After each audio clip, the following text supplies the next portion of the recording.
यहां पर जितनी साफ कोई से सारी बातें हो रही हैं कि भाई मर्जर होगा, ये बात सभी लोग जानते थे कि परिवार अजीत दादा का और उनकी पार्टी के सीनियर लीडर्स इस मर्जर के कभी भी हक में नहीं थे, अजीत दादा चाहते थे। तो ऐसे में जब इतनी जल्दी शपथ ग्रहण कराया गया, शरद पवार को लूप में भी नहीं लिया गया, तो आपको लगता है कहीं दूर दूर तक मर्जर की ग्राउंड पे पॉसिबिलिटीज हैं, बची हैं? मुझे इसकी संभावना फिलहाल कम नजर आती है, क्योंकि देखिए अब सुनीता पवार जी को जिस तरह से उप मुख्यमंत्री का शपथ ग्रहण हो चुका है और पार्टी के नेताओं की अपनी राजनीति भी है। अगर आप शरद पवार के साथ मिल जाओगे तो दिल्ली की राजनीति कौन करेगा, सुप्रिया सुले के लिए क्या भूमिका होगी, शरद पवार की क्या भूमिका होगी, जितेंद्र आव्हाड की क्या भूमिका होगी, जो शरद पवार के जो दूसरे लीडर्स हैं उनकी क्या भूमिका होगी। तो देखिए मुझे लगता है कि अब सुनीता पवार जी के साथ शरद पवार से जितना खतरा नहीं, जितना उनको अपने पार्टी के नेताओं के साथ भी तालमेल बिठाना होगा और देखना पड़ेगा कि इनकी राजनीति वो किस तरह से करना चाहते हैं।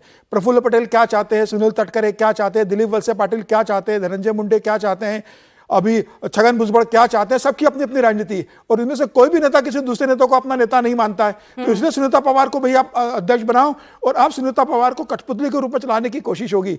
प्रफुल्ल पटेल चाहेंगे कि भाई सुनीता पवार मेरे हिसाब से काम करे, सुनील तटकरे चाहेंगे कि मेरे हिसाब से वर्किंग हो, दिलीप वलसे पाटिल अपना अलग चाहेंगे, धनंजय मुंडे चाहेंगे कि मेरी सरकार में वापसी हो।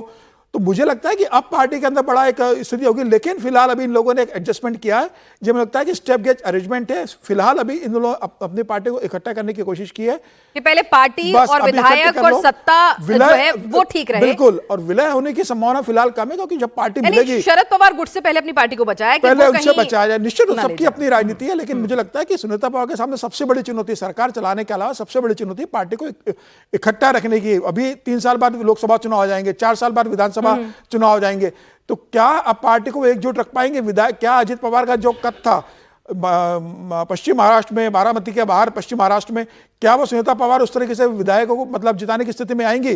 तो मुझे लग रहा है कि असली परीक्षा तो 2 साल बाद होगी, और तब तक विधायकों को जोड़कर रखना।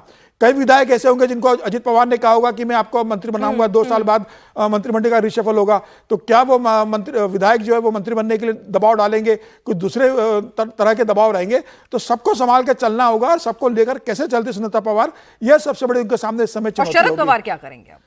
देखिए शरद पवार तो मुझे लगता है कि अपनी राजनीति कंटिन्यू करेंगे, और शरद पवार फिलहाल इस बात की पार्टी को तोड़ने की कोशिश होगी कि भाई कुछ नेता जो हैं इस तरफ आ जाएं, इस खेमे में शामिल हो जाएं। अब जब अजीत दादा नहीं रहे हैं, क्योंकि कई लोग उनके नाम उनके नेतृत्व के साथ जुड़े हुए थे, तो ऐसे में ऐसी कोई कोशिश? कोई विधायक इसलिए नहीं जाएगा कि कितने भी विधायक टूट जाए, सरकार बनाने की स्थिति में शरद पवार है नहीं, शिवसेना उद्धव ठाकरे है नहीं, कांग्रेस है नहीं।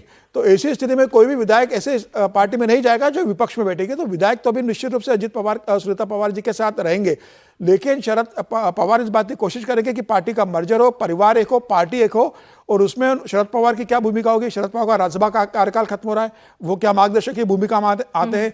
सुनीता पवार क्या दिल्ली की राजनीति करके अगर विलय होता है तो दिल्ली में मंत्री बनती है, ये देखने वाली बात होगी। तो फिलहाल मुझे लगता है अभी कई दौर की चर्चा होगी, नए तरीके से चर्चा होगी कि अजित पवार ने जो निर्णय लिया होगा अब वो सब चला गया, इतिहास बन गया है। अब सुनीता पवार, पार्थ पवार की होगा, पार्थ पवार को राज्यसभा भेजा जाएगा, सुनीता पवार ने इस्तीफा दे दिया है तो वो दिल्ली आएंगे। तो तमाम तरह के अभी रास्ते में मतलब उतार चढ़ाव रहेंगे। उससे कैसे शरद पवार निपटते हैं, सुनीता पवार कितना एक्सेप्ट करती है, पार्टी के किन नेताओं को उसमें डिसीजन मेकिंग में शामिल कर, पवार के साथ जाना है कि नहीं जाना है।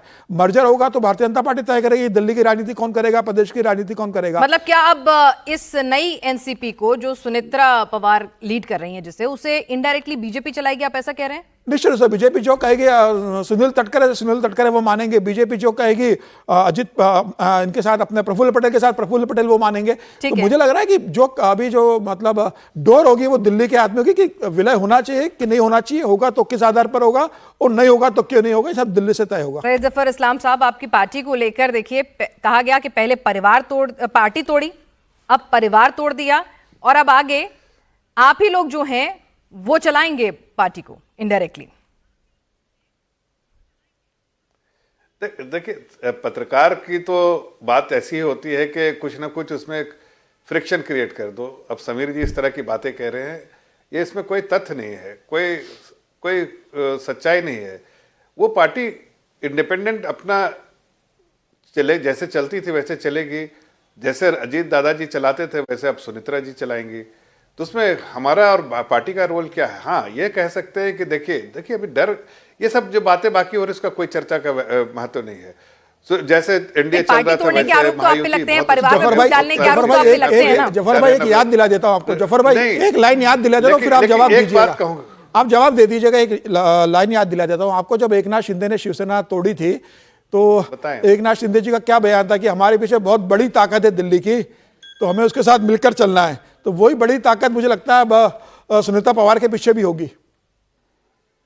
ठीक है, इस बीच प्रधानमंत्री मोदी ने सुनेत्रा पवार नहीं, को देखिए, बधाई एक दी घटक है। दल के ये आपको ऐसे- जानकारी देते, महाराष्ट्र की पहली महिला डिप्टी सीएम बनने की बधाई प्रधानमंत्री मोदी ने सुनेत्रा पवार को दी है।